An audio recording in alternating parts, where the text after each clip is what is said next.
Centimetre.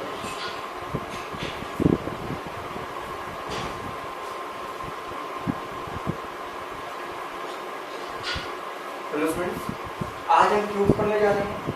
ठीक है, जैसे कि हम सब जानते हैं किसी भी कैट एग्जाम के लिए, किसी भी कॉम्पिटिटिव एग्जाम के लिए क्यूब्स एक बहुत इंपॉर्टेंट टॉपिक है, किसी भी एक हायर लेवल एग्जाम के लिए। तो फॉर एग्जांपल मैंने एक क्यूब लिया जिसकी डायमेंशन थी 3 सेंटीमीटर, तो वो हर जगह से 3 सेंटीमीटर होगा। जैसे कि हमें पता है कि क्यूब की ऑल साइड्स इक्वल होती हैं। ओके, उसको मैंने छोटे छोटे क्यूब्स के अंदर कट कर लिया। ओके, जिस छोटे छोटे जो क्यूब्स हैं उनकी जो डायमेंशंस हैं वो 1 सेंटीमीटर, 1-1 सेंटीमीटर के छोटे छोटे क्यूब्स में मैंने उसको कट कर दिया। ठीक है, तो किसी भी क्यूब को सोल्व करने के लिए सबसे पहले आपके पास पता होना चाहिए n। अब ये n क्या है? n आपके पास एक रेशियो है। किसका रेशियो है? रेशियो आपके पास उस चीज का है कि जो बड़े वाले जो क्यूब की साइड थी वो और जो छोटे वाले जो क्यूब की साइड आई है उनका रेशियो। तो आप इसे क्या कहेंगे? Length of bigger cube divided by length of smaller cube. Okay, तो इस तरह से आप कह सकते हैं। अगर मैं बात करता हूं मेरे इस पर्टिकुलर केस के लिए, तो जो बड़े वाला जो क्यूब है उसकी लेंथ क्या है? 3 सेंटीमीटर। जो स्मॉलर क्यूब है उसकी लेंथ क्या है? 1 सेंटीमीटर। तो n मेरे पास क्या आ गया? 3। ओके, अब लेकिन यहाँ पर अभी आपको क्लियर नहीं हो रहा होगा। बेसिकली क्वेश्चंस कैसे आते हैं? क्वेश्चंस ऐसे आते हैं, एक क्यूब लिया, उसको मैंने क्या करा? रेड कलर से पेंट कर दिया। रेड कलर से मैंने उसको पेंट कर दिया। अगर मैंने उस क्यूब को रेड कलर से पेंट कर दिया, उसके बाद मैंने उसको छोटे छोटे क्यूब्स के अंदर कट कर दिया। तो जो फर्स्ट क्वेश्चन जो आपसे पूछा जाएगा वो ये पूछा जाता है, number of red painted cubes having 3 colored faces। अब यहाँ पे मतलब क्या होगा? अब मान लो फॉर एग्जांपल आपके पास कोई भी एक क्यूब हो सकता है। उस क्यूब को अगर आप पेंट करते हो तो आपको ये पता है उसके पास 3 फेस। फेस का मतलब क्या होता है? जैसे कि अगर मैं बात करता हूँ ये नोटबुक का ये चीज फेस होते हैं, ये एक आपके पास फेस है। तो आपको कहने का मतलब क्या हुआ? ऐसे कितने क्यूब्स होंगे कि जिसके 3 साइड को यू कैन से कि 3 फेस क्या होंगे? रेड कलर से पेंट होंगे। हर एक फेस पे 3 हर एक क्यूब पे 3 फेस कलर नहीं होते हैं। ठीक है, तो वो आपके पास हमेशा कॉर्नर्स पे होते हैं। आप यहाँ पे लिख सकते हैं ब्रैकेट पे कॉर्नर्स। हमेशा किसी भी क्यूब के और इवन क्यूबॉइड के कॉर्नर्स पे जो भी फेसेस होंगे वो हमेशा 3 कलर्ड फेसेस होंगे। जैसे कि आप देख सकते हैं ये वाला एक कॉर्नर का है। अगर मैं इसको पेंट करता तो एक तो ये वाला फेस पेंट होता, एक ये वाला फेस पेंट होता और एक ये वाला फेस पेंट होता। तो 3 फेस तो पेंट हो गए ना। हालांकि हमारे पास 6 फेसेस होते हैं। ये मान लो एक क्यूबॉइड है, 1 2 3 4 5 और एक 6 फेस होते हैं। 6 में से मैक्सिमम हम 3 फेस को ही पेंट करवा सकते हैं किसी भी क्यूबॉइड को पेंट करके। ओके, तो वो आपके पास क्या होंगे? 3 कलर फेसेस जो मैक्सिमम है वो।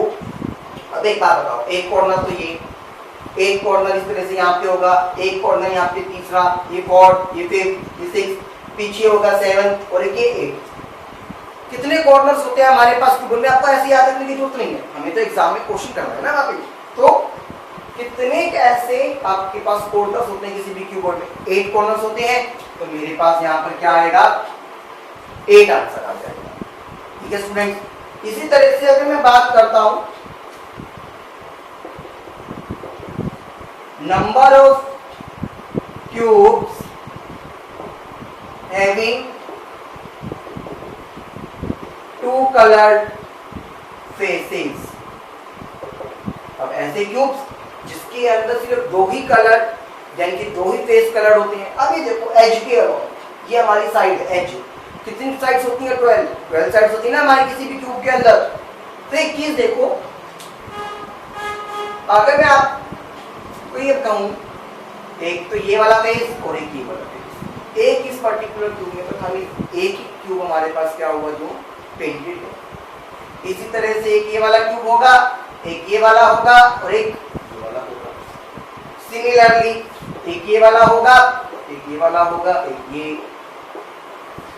अब आप देख पा रहे हैं इस तरह से मेरे पास क्या होंगे, वो क्यूब जो पेंटेड है, जिसके दो फेस पेंटेड है, वो सारे के सारे आ कहां पर रहे हैं, किसी न किसी साइड पर आ रहे हैं, किसी न किसी साइड पर आ रहे हैं। अब एक साइड पे कितने आया, एक साइड पे तो मेरा एक ही आया ना, तो टोटल कितनी साइड्स थी 12, तो मेरे पास यहाँ आंसर क्या आ जाएगा 12 आ जाएगा इस केस के लिए। ठीक है, इसी तरह से अगर मैं बात करूं, आप यहाँ लिख सकती हैं ब्रैकेट में, ये एजेस के अलोंग होता है, इसके अलोंग होता है, अलोंग द एजेस हमेशा। इसी तरह से अगर मैं बात करता हूं number of cubes having one coloured face, जिसका सिर्फ एक ही कलर्ड फेस हो, तो अब ये देखो एक ही कलर्ड फेस अगर मुझे देखना है तो वो आपको मिलेगा यहाँ पे फेस, ये पूरा फेस था एक, इस फेस के बिल्कुल सेंटर में, क्योंकि यहाँ पे मैं एक ही तरफ तो पेंट कर पा रहा हूँ, दूसरी तरफ पेंट कर ही नहीं पा रहा, तो इसका मतलब क्या हुआ, पूरे के पूरे फेस में एक मिला। कितने फेसेस होते हैं मैंने आपको बताया पर 6 फेसेस होते हैं, तो मेरे पास आंसर कितना आएगा 6 आएगा। और आप यहाँ लिख सकती है अलोंग फेसेस, फेसेस के अलोंग। ठीक है, और फिर लास्ट आता है नंबर ऑफ क्यूब्स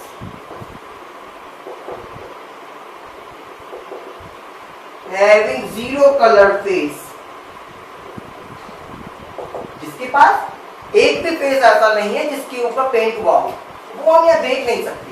वो क्या होगा बिल्कुल मिडल में, मिडल में कैसे, इसके नीचे और इसके पीछे, इस वाले के नीचे और इस वाले के पीछे, जो बिल्कुल बीच में होगा, जो पेंट हुआ ही नहीं कभी, तो उसमें क्या होगा, क्योंकि आपको पता है अभी 3 लेयर बच गई होगी, जो मिडल लेयर होगी यानी कि इस वाली लेयर के बीच में जो एक क्यूब आया होगा, वो क्या होगा, उसमें एक भी फेस पेंट नहीं होगा, तो वो तो सर क्या हो गया, यहाँ पर तो एक है, क्यों, यहाँ पर एक इसलिए है ना, ये वाला हो गया, ये वाला हो गया, इसके साइड वाला हो गया, तो इसके बिल्कुल सेंटर में आया, एक ही फेस था वो। ठीक है, क्लियर हो गई। अब मेरी बात को सुनना, ये तो हो गया हमारे पास कुछ एक केस जो कि जनरलाइज केस नहीं है, एक पर्टिकुलर क्वेश्चन के लिए वो केसेस हैं आप। लेकिन अगर मैं ये कह दूं कि मुझे जनरलाइज्ड केस डेवलप करना है ताकि क्वेश्चन कोई भी आ जाए, चाहे वो किसी भी साइड का आ जाए, कितने, अभी तो मैंने यहाँ पे 3 सेंटीमीटर लिया था, एक कट मारा था, ठीक है, अगर मेरे पास 4 सेंटीमीटर का हो, ठीक है, या 6 सेंटीमीटर का हो, कट मुझे कुछ ज्यादा लगाने हो, कम लगाने हो, तो उस केस में क्या होगा, तो उस केस में आप मेरी बात को ध्यान से सुनना, कॉर्नर्स पे तो हमेशा सेम रहेगा, ऑलवेज, कॉर्नर्स पे तो हमेशा सेम रहेगा ऑलवेज। लेकिन अगर मैं बात करता हूं अलोंग द एजेस, तो एक बात आप देखकर मुझे बताएं, एक एज में से कितने 3 क्यूब थे, एक एज में से कितने क्यूब थे, 3 क्यूब थे, 3 में से 2 चले गए, बच गया कितना, 1, 3 में से 2 चले गए, बच गया कितना, 1। तो अगर n क्यूब होते तो उसमें से कितने जाते, n-2, कितने जाते, n-2। अब आपको शायद ध्यान आ गया होगा, जो मैं n बोल रहा था वो n क्या था, वो n ये वाला n था जो यहाँ यूज होने वाला है। अब वैल्यू को पुट करके देखो ना, इसको वेरीफाई भी करते हैं। इससे पहले मैंने क्या कहा था, इससे पहले मैंने क्या कहा था, आपको 12 होंगे, तो 12 को पुट करके देखो ना, n की वैल्यू क्या थी, 3, 3 - 2 1, 1 × 12 12 तो लिखा था आंसर। ठीक है, इसी तरह से अब ये क्या है, फेसेस। अब फेस के अंदर क्या होता है, एरिया आता है, साइड का कभी एरिया नहीं होता, एजेस का कभी एरिया नहीं होता। लेकिन अगर फेसेस की बात करता हूं तो एरिया होता है, तो मेरे पास क्या होगा, अब ये देखो फेसेस में भी मेरे पास पता चल गया ना मुझको, फेसेस की अगर मैं बात करता हूं तो आपके पास वो तो क्या रहा है, 6 फेसेस थे, वो तो 2 ही माइनस रही है ना, क्यों हो रहे हैं 2 माइनस आपके पास। अभी देखो ये था, इधर से एक चला गया, इधर से एक चला गया, इधर से एक चला गया, इधर से एक चला गया, तो 2 माइनस हो रहे हैं, एरिया के अलॉन्ग आता है तो स्क्वायर लगाना पड़ेगा मुझको, क्लियर। अब जो बीच में होगा वो तो क्या हो गया, वो ऊपर उठा हुआ है, उसकी लेंथ भी है, ब्रेड्थ भी है और हाइट भी है, तो उसका मतलब तो वॉल्यूम हो गया सर, यस बिल्कुल वॉल्यूम है। तो उसका formula n-2 whole cube, n-2 whole cube, ये क्लियर हो गया। इस तरह से हम जनरलाइज केसेस को डेवलप कर सकते हैं हमारे किसी भी क्यूब के क्वेश्चन के लिए, किसी भी क्यूब के क्वेश्चन के लिए। अब एक और important rule, number of small cubes. अगर मुझे total number of small cubes निकालना, जैसे कि अगर आप यहाँ बात करते हैं 1 2 3 4 5 6 7 8 9, कितने क्यूब है हमें नहीं पता कितने क्यूब है, पीछे भी तो आएंगे, काउंटिंग करेंगे तो बहुत टाइम लगेगा ना, तो उसका फॉर्मूला है आपके पास n क्यूब। कितना फॉर्मूला है उसके पास, n क्यूब। जैसे इस केस में अगर n3 था तो 3 का क्यूब यानी कि 27, क्लियर हुआ स्टूडेंट्स। इस तरह से हम क्या कर सकते हैं, क्यूब्स के क्वेश्चंस को सोल्व कर सकते हैं। ये चीज क्लियर हो गई स्टूडेंट्स। अब ये हमने कुछ क्या करा, बेसिक टाइप्स देखी, हमने कुछ फॉर्मूला देख ली, बेसिक जनरलाइज फॉर्मूला, इसके बिहाफ पे हम हर क्वेश्चन कर सकते हैं, कोई क्वेश्चन हमारा रुकेगा नहीं किसी भी एग्जाम के लिए। ओके, तो students please keep watching my videos. In the next video we will discuss some important questions of cubes. Okay, thank you students.